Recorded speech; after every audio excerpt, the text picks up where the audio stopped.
The conference room fell silent as Victoria Ashford, CEO of Ashford Industries, pressed her body against mine, her expensive perfume filling my senses. Her lips brushed against my ear, and she whispered words that would shatter everything I thought I knew about love, loss, and second chances. "I wish I had a lover like you, Marcus." But here's what she didn't know: standing just outside that glass door, watching everything unfold, was my 6-year-old daughter Emma, and behind her, my ex-girlfriend Sarah, Victoria's own employee, the woman who had abandoned us 3 years ago. And the choice I was about to make would determine whether I'd lose everything, or finally find the love I'd been searching for all along. But before I tell you what happened in that moment, you need to understand how a 35-year-old single father ended up in the arms of his ex's powerful, breathtakingly beautiful boss. Because this story isn't just about romance, it's about redemption, sacrifice, and learning that sometimes the universe breaks your heart only to rebuild it stronger. 3 months earlier. The rain hammered against the windows of my small apartment as I stared at the stack of bills on my kitchen table. Rent was due in 3 days. Emma's school tuition was overdue. And my freelance graphic design business was barely keeping us afloat. "Daddy, are you sad?" I turned to find Emma standing in the doorway, her blonde curls messy from sleep, clutching her favorite stuffed elephant. At 6 years old, she had her mother's eyes, those same hazel eyes that had once looked at me with love, then indifference, and finally nothing at all when Sarah walked out. "No, sweetheart," I lied, forcing a smile. "Daddy's just thinking." She patted over and climbed onto my lap. "You always think when it's raining. And you always look sad when you think." This kid. This beautiful, perceptive child who had inherited none of my ability to hide emotions and all of my stubbornness. "Tell you what," I said, wrapping my arms around her. "How about pancakes for breakfast? The ones with chocolate chips that make smiley faces?" Her face lit up like sunshine breaking through storm clouds. "With extra whipped cream?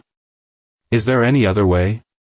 As I carried her to the kitchen, I made a silent promise. I would figure this out. Being a single father at 35 wasn't what I'd planned, but Emma was the best thing that had ever happened to me. What I didn't know was that in just 48 hours, everything was about to change. The call came on Tuesday morning. "Mr. Chen. This is Diana from Ashford Industries. We received your portfolio and Ms. Ashford would like to meet with you personally." I nearly dropped my coffee. Ashford Industries was the largest marketing firm in the city. Landing a contract with them would solve every financial problem I had. When would Ms. Ashford like to meet? "Tomorrow at 2 o'clock. 47th floor. Don't be late." The line went dead, and I stood frozen, heart pounding. This was the break I'd been waiting for. If only I'd known whose company I was walking into. Ashford Industries occupied the top 10 floors of the most prestigious building downtown. The elevator ride felt like ascending to another world, gleaming marble, floor-to-ceiling windows, people in suits that cost more than my monthly rent. I'd dressed in my best charcoal gray suit, gotten my dark hair cut, trimmed my stubble to something respectable, and practiced my pitch until Emma declared I looked like a TV person. "Marcus Chen." I stood and turned toward the voice. And that's when time stopped. Victoria Ashford was extraordinary. Tall, perhaps 5'9", with long, silky black hair cascading over her shoulders like liquid midnight. Her skin was porcelain fair, flawless, and her figure was the kind that made expensive business attire look designed specifically for her. She wore a burgundy blouse tucked into high-waisted black pants, heels adding 3 inches to her height. But it was her eyes that caught me, piercing gray, intelligent, with a hint of something I couldn't identify. Amusement? Challenge? Loneliness? She was 41 years old. Self-made billionaire. Founded Ashford Industries at 28. Never married. Notorious for being brilliant, demanding, and completely unattainable. "That's me," I managed, offering my hand. Thank you for seeing me, Ms. Ashford. Her handshake was firm, her skin surprisingly soft. A hint of smile played at her lips. Victoria. And the pleasure is mine. Your portfolio was impressive. The Morrison campaign you did last year? I tried to hire whoever was responsible. Imagine my surprise discovering it was a freelancer working from his apartment. Imagine my surprise discovering Victoria Ashford knew my work existed. The smile grew. I make it my business to know talent. Come. Let's talk. Her office was spectacular, all windows and modern art. But what caught my attention were personal touches. A worn paperback on the side table. A thank you card from a children's charity framed on the wall. Please, sit, she said. Can I offer you anything? Coffee? Water? Something stronger? At 2 in the afternoon? When you own the company, time becomes flexible. Besides, people are more honest with a drink in hand. Then I'll take water. I'm already plenty honest. She laughed, actually laughed, a rich, genuine sound that seemed to surprise even her. Direct. I like that. Most people are terrified of me. Should I be terrified? That depends on whether you're good at what you do. She leaned back, studying me. Tell me about the Morrison campaign. Not the official version. The real story. Something about her directness made me want to be honest. I was broke, I said. My daughter had just been diagnosed with chronic asthma. Medical bills were crushing. I took the job because I needed money, even though their original concept was terrible. I spent 3 nights rebuilding their entire strategy because I couldn't afford to fail. Victoria was silent, then nodded slowly. Necessity as motivation. That explains the hunger in your work. She leaned forward. You have a daughter? Emma. She's 6. She's my world. And her mother? The question was personal, inappropriately so for a business meeting. But there was no judgment in her tone. Not in the picture. Hasn't been for 3 years. I'm sorry. Don't be. It was the best thing that ever happened to us. I hadn't meant to say that, but I meant it. Emma deserves someone who wants to be there. Victoria's expression shifted, something flickered that looked almost like recognition. Almost like pain. But it was gone before I could be sure. Well then, she said, her business tone returning. Let me tell you what I'm proposing. If you're enjoying this story, hit that like button now. Trust me, you're going to want to save this one. What happens next? I wasn't ready, and I don't think you will be either, ***. The contract was life-changing. A 6-month project with a retainer covering a year of rent. But I'd need to work from their offices 3 days weekly. I'll have Diana set you up with a workspace, Victoria said, standing. You'll start Monday. She walked me to the door, and we stood closer than necessary. I caught her perfume, subtle, expensive. Marcus. She said my name like testing how it felt. Can I ask you something personal? You just asked about my ex. I think we're past professional boundaries. That smile again. Why aren't you in a relationship? Handsome single father, talented artist, good with words. You should have someone. Are you offering? The words left my mouth before I could stop them. For a horrifying second, I was certain I'd sabotaged everything. But Victoria looked intrigued. I don't date employees, she said. It's a rule. Good thing I'm not technically an employee. Just a contractor. She held my gaze, and something electric passed between us. Monday, Mr. Chen. Don't be late. Monday arrived, and I walked into Ashford Industries feeling hopeful. Diana showed me to my workspace, a sleek office with stunning views. Ms. Ashford will stop by this afternoon, Diana said. Meanwhile, Sarah from marketing will bring you the project files. The door opened behind me. Marcus? That voice. The voice that had whispered, "I do," at our commitment ceremony. The voice that had said, "I can't do this anymore," before walking out. I turned slowly. Sarah stood in the doorway, face pale, eyes wide. She looked different, more polished, sophisticated. Her brown hair was styled in a professional bob. She wore a designer dress. Sarah. The air crystallized into something sharp and cold. 3 years of silence. 3 years of unanswered letters, missed birthdays. 3 years of explaining to Emma why Mommy wasn't coming home. "What are you doing here?" she demanded. "I could ask you the same thing. I work here." 2 years. Her eyes darted nervously. "You can't be here. You need to leave. I'm under contract with your boss." "I'm not going anywhere." Sarah's face contorted. "You don't understand. Victoria can't know about our history. About Emma. About any of it." "Why? What exactly did you tell her about your life before?" The guilt that flashed across her face told me everything. She'd reinvented herself. Created a new identity that didn't include a daughter she'd abandoned. "Sarah." Victoria's voice came from behind us. "I see you've met our new contractor. Is everything all right?" What had Sarah told Victoria about her past? And why was she terrified of her boss learning the truth? If you want to find out, stay with me. Comment below with what you think will happen next, ***. Victoria stood in the doorway, her gray eyes moving between us with keen intelligence. "Everything's fine," Sarah said, her voice too bright. "Just introducing myself to Marcus." "Were you?" "Because it looked like something rather more personal. I made a decision.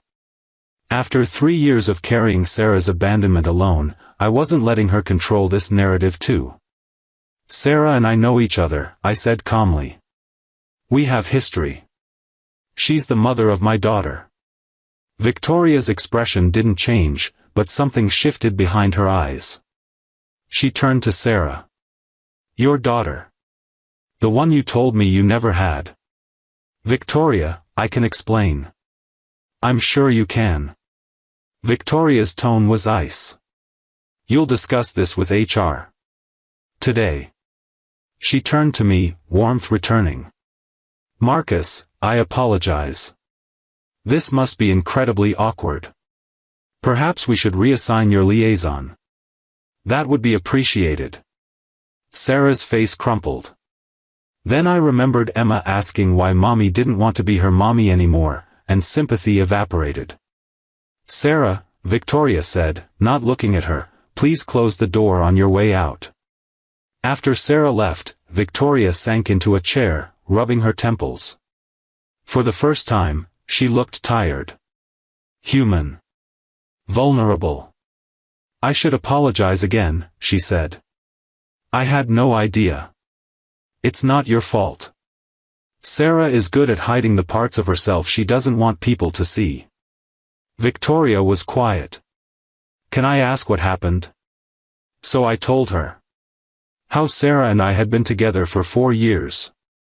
How Emma had been planned, wanted. How something changed after she was born. Sarah became distant, then resentful, then absent. And finally, how she'd simply left one day. A note on the counter: "I can't be who you need me to be. Don't try to find me." She left a 6-month-old baby, Victoria whispered. What kind of person does that? Someone broken in ways I couldn't fix. I shrugged. I spent a long time being angry. Then sad. Now I mostly feel grateful. Emma is the best thing in my life. Victoria studied me. You're remarkable. Most people would be bitter. You're still hopeful. I have a 6-year-old who believes in magic and thinks I'm a superhero. It's hard to be cynical with that faith looking at you every morning. Something in Victoria's composed face cracked. Just slightly. A loneliness so profound it took my breath away. I envy you, she said quietly. The love you have. I've spent my entire adult life building this. She gestured around. Sometimes I wonder what I've missed. It's not too late. I'm 41, Marcus. Certain ships have sailed. My daughter would disagree. She thinks 41 is, basically young. She said she'd only call people old when they're, like, 104. Victoria laughed, and the sound was like dawn breaking. I think I'd like your daughter. She'd like you too. She dressed as a business lady for Halloween. Carried a cardboard briefcase and told people she had meetings. I definitely need to meet this child. The words hung between us, carrying weight neither had intended. Over the next weeks, something shifted. Victoria found reasons to stop by daily. First about work, checking progress, debating color palettes. But gradually, conversations extended beyond business. She asked about Emma, shared stories about her own childhood growing up poor before building her empire. I found myself looking forward to these moments with anticipation I hadn't felt in years. When Victoria walked into a room, everything else faded. When she laughed at my jokes, I felt I'd accomplished something meaningful. When our hands accidentally brushed, I felt that touch for hours. You're distracted, my best friend Mike observed over beers. And smiling like an idiot. Who is she? Nobody appropriate. The billionaire boss. I knew it. Mike grinned. So what's the problem? Her employee is my ex and Emma's mother. Victoria lives in a completely different world. Even if something happened, it could destroy everything. Counterpoint, you're miserable and lonely, she's apparently also lonely, and life is too short not to take chances. Mike's expression softened. You deserve happiness, man. Even if it's complicated. The turning point came at the company's annual charity gala. Victoria asked me to attend, officially to network. Unofficially. I wasn't sure. I rented a tuxedo and arranged for Mike to watch Emma. My daughter inspected my outfit seriously. You look like a movie star, Daddy. But your bow tie is crooked. She adjusted it with surprising skill. There. Now you're perfect. Where did you learn that? YouTube. She said it like it was obvious. Are you going to dance with the pretty lady? Victoria? I crouched to her level. Maybe. Would that be okay? Emma considered seriously. Does she like kids? I think so. She asked about you a lot. Good questions or boring questions? She wanted to know your favorite color, favorite animal, what you want to be when you grow up, and whether you liked vegetables. Emma's eyes widened. She asked about vegetables? That's serious. She nodded approvingly. Okay. You can dance with her. But only if she promises to visit and meet Mr. Elephant. This is where everything changed. If you're rooting for Marcus and Victoria, drop a heart in the comments. What happened next at that gala broke my heart and rebuilt it in the same night, ***. The gala was held in the grand ballroom of the city's most prestigious hotel. I felt out of place, surrounded by people whose watches cost more than my car. And then I saw Victoria. She stood near the entrance in a floor-length emerald gown that made her gray eyes luminous. Her dark hair was swept up, revealing the elegant line of her neck. Diamonds glittered at her ears and throat. She was the most beautiful woman in the room. Our eyes met across the crowd, and she smiled, not her business smile, but something warmer. Something just for me. Mr. Chen. She extended her hand. You clean up remarkably well. And you look absolutely stunning. But I suspect you already know that. Flattery will get you everywhere.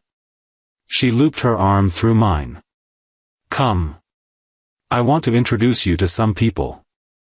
For 2 hours, Victoria guided me through the crowd, introducing me to executives who needed exactly my kind of work. She spoke of my talents with genuine enthusiasm. But in between conversations, something else was happening. Her hand would find my back.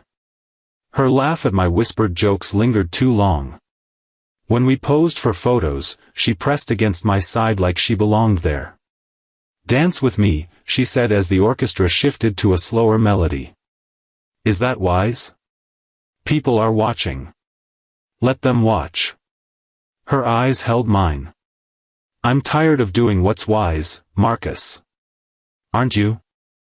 I led her onto the dance floor. My hand found her waist, hers rested on my shoulder, and we moved together with synchronicity that felt supernatural. People are definitely watching now, I murmured. Good. Let them wonder. She moved closer. I've been wanting to do this for weeks. Just dancing? Dancing is a beginning. Her fingers traced patterns on my neck. Tell me I'm not imagining this. Tell me you feel it too. You're not imagining anything. I've thought about you constantly. About how you laugh. About the way you look at me. About what it would be like to. To what? I pulled back slightly. To really know you. Not the CEO. You. Victoria. The woman who reads worn paperbacks and supports children's charities and looks lonely even surrounded by people. Her composure cracked. I saw everything behind the mask, years of loneliness, sacrifices, hunger for connection matching my own. I don't let people see that, she whispered. Maybe you should. Maybe you should kiss me. The words hung between us. My heart hammered. Every rational thought screamed about consequences. I leaned in. Marcus? Sarah stood at the dance floor's edge, face twisted with shock. Beside her was a distinguished silver-haired man, clearly a client. I can't believe this, Sarah hissed. You're sleeping with my boss now? Some kind of revenge? Victoria stepped back, expression shifting to cold steel. Sarah. This is neither the time nor the place. You're dancing with my ex-boyfriend at a company event. Do you have any idea what people are saying? I imagine they're saying I'm dancing with a talented contractor. What they're also saying is that you're making a spectacle in front of our most important clients. No. Sarah's voice rose. Everyone should know what kind of man Marcus Chun really is. He drove me away. Made my life miserable. And now he's wormed his way in to steal my boss. That's enough. Victoria's command cut through the murmur. Sarah, leave immediately. We'll discuss your employment Monday. You're choosing him over me. I'm choosing professionalism over drama. Sarah's gaze landed on me, blazing with resentment. You ruined my life, she said, each word poison. You and that child. You trapped me. Victoria responded before I could. That child is named Emma. She's 6 years old, raised by a father who clearly loves her more than anything. Whatever failures you experienced as a mother, they were yours alone. Don't you dare blame a child for your choices. The silence was absolute. Sarah stared at Victoria, something breaking behind her eyes. Then she fled. Victoria turned to the guests. I apologize for the interruption. Please enjoy the evening. She led me to a private room. The gala sounds faded. Are you all right? She asked. I should be asking you that. Everyone who matters knows Sarah has issues. Victoria sat on a velvet couch, looking exhausted. I'm worried about you. And Emma. Emma's fine. She's with Mike. She doesn't know any of this happened. Victoria removed her earrings, then necklace, setting them aside like shedding armor. Without the diamonds, she looked younger. More real. What Sarah said about trapping her. You know that's not true. I sat beside her. I know she chose to have Emma with me. I know she chose to leave. The only person who trapped Sarah was herself. I exhaled. But hearing it still hurts. You loved her. I loved who I thought she was.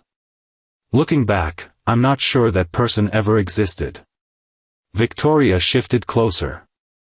I've made so many mistakes, she said softly. Sacrificed so much. Relationships. The chance at a family. She looked at me. Then you walked into my office, and for the first time in years, I wanted something more than success. I wanted you. Victoria. Let me finish. I know it's complicated. But I'm 41, and I've never felt about anyone the way I feel about you. You make me laugh. You see me. Not the CEO, me. You barely know me. Some connections don't need time to be real. Her thumb traced my cheekbone. Tell me I'm wrong. Tell me you don't feel the same way. I couldn't. Because it would have been a lie. You have a daughter, she continued. She comes first. I understand. But I'd like the chance to know you both. To see if this could become something real. My hand covered hers. It's already real. And then I kissed her.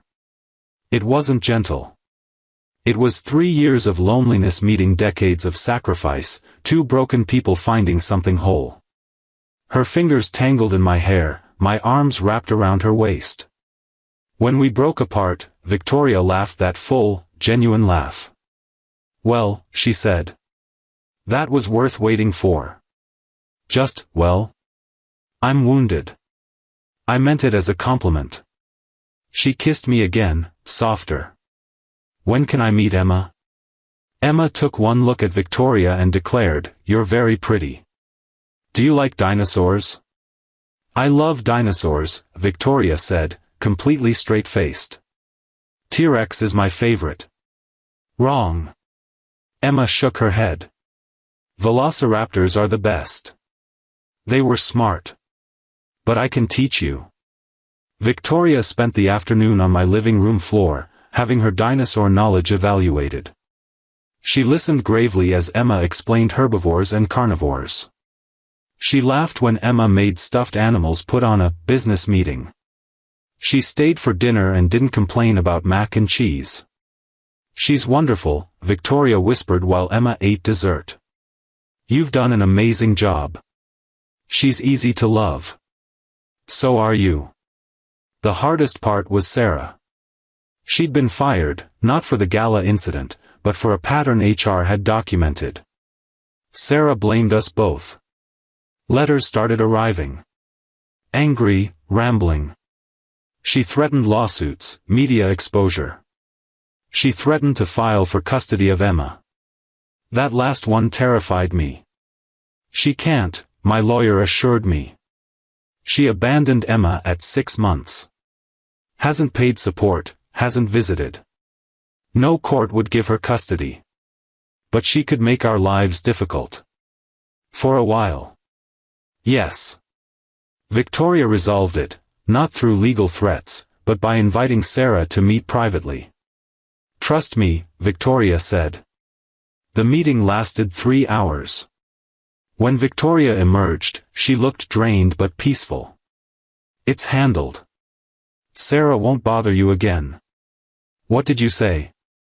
I listened. That's what she needed. Someone to hear her side. Her fears. Her regrets. Victoria sat beside me. She's not a monster. She's a woman who made terrible choices because she was terrified and alone. She didn't leave because she didn't love Emma. She left because she didn't know how to love anyone, including herself. That doesn't excuse what she did. Understanding isn't excusing. I offered resources, therapy, financial assistance, career help elsewhere. She took them. In exchange, she agreed to stop harassment and sign away parental rights. I stared at her. You solved the problem by being kind? I treated her like a human who made mistakes instead of a villain. It's amazing what happens when you do that. I love you. The words tumbled out, 3 words I hadn't said since Sarah. 3 words that terrified me.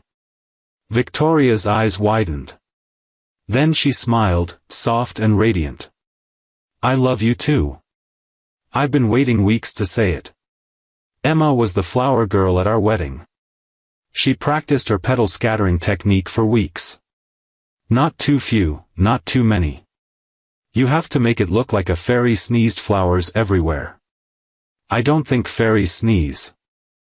Have you ever met a fairy? You've got me there. The ceremony was small, close friends and family in a garden.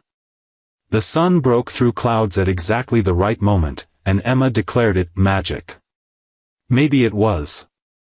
Victoria walked down the aisle in simple ivory, her hair loose, looking more beautiful than I'd ever seen her. Because she was looking at us like we were everything she'd ever wanted. Hi, she whispered. Hi yourself. Ready? I've been ready since you made me wait outside your office. I made you wait 5 minutes. Felt like a lifetime. She laughed, and Emma rolled her eyes. Can you get married now? The flower petals are getting soggy. We got married. That was 5 years ago. Today, I'm sitting on our porch. Victoria is inside, reading bedtime stories to our son, 3-year-old Oliver, who has his mother's gray eyes and my stubborn streak. Emma, now 11, is beside me finishing homework. Dad, she says suddenly. Were you ever scared? When Mom left, I mean. Scared you couldn't do it alone? I consider carefully. She's old enough for complex truths. Every single day. But I had you. That made it easier. You gave me reason to keep going. Is that why you work so hard? Partly. But also because you deserve to see your parent fight for your happiness. You deserve to know love isn't just a feeling, it's a choice. Every day. Emma is quiet. Then she leans against my shoulder. Victoria's good at that. The choosing thing. She always chooses us. She never misses important stuff. Victoria appears in the doorway, Oliver asleep in her arms. She meets my eyes, and even after 5 years, that connection crackles. He's out, she says softly. Emma, it's almost bedtime. I know. Emma gathers her homework, pausing to kiss my cheek. Love you, Dad. Love you more. Victoria settles Oliver, then joins me on the porch, curling into my side perfectly. What were you talking about? Life. Love. The usual. Heavy topics for Monday night. She's a deep thinker. Gets it from her stepmother. Victoria laughs. I love our life, Marcus. Our children. You. Even when I leave dishes in the sink? Even then. Though that's testing my limits. I pull her closer, breathing her scent, still that same perfume from our first meeting. Do you ever think where we'd be if you hadn't called me for that interview? It's too depressing. But I believe we would have found each other somehow. Some connections are meant to be. Very romantic for a hard-nosed CEO. Retired CEO. Semi-retired. You can't resist board meetings. It keeps me sharp. We sit watching the sunset. Inside, Emma brushes her teeth, singing. Oliver stirs on the monitor, settles, sleeps. This is my life. Impossible. Beautiful. Complicated. Here's what I've learned. Life will break you. It will shatter your plans. There will be moments when you're certain you can't go on, when loneliness feels like drowning. But here's the thing about being broken, that's where the light gets in. Sarah leaving was the worst thing that ever happened to me. And the best. It taught me what I was capable of. It taught me love isn't something you receive, it's something you become. It's choosing to show up, every day, for people who matter. Victoria didn't rescue me. We rescued each other. Two lonely people who'd built walls around their hearts somehow found each other. That's the message. It's never too late. You're never too broken. The love you think you've missed isn't gone, it's waiting. Maybe in someone you haven't met. Maybe in a child who needs you. Maybe in a version of yourself you haven't become. Be patient. Be brave. Be open to the terrifying, exhilarating possibility that your story isn't over, it's just beginning. Thank you for staying through this entire journey. If this story touched you, if it made you feel hopeful, inspired, ready to take a chance on love, please hit subscribe and the notification bell. Every like, comment, and share helps more people find these stories when they need them most. Before you go, where are you watching from today? Drop your country in the comments. I love seeing how far these stories travel. Whether you're in the United States, India, Philippines, Brazil, UK, Nigeria, or anywhere else, thank you for being here. Until next time, remember, your story isn't over. The best chapters might be just ahead. Take care of yourselves, and take care of each other. *End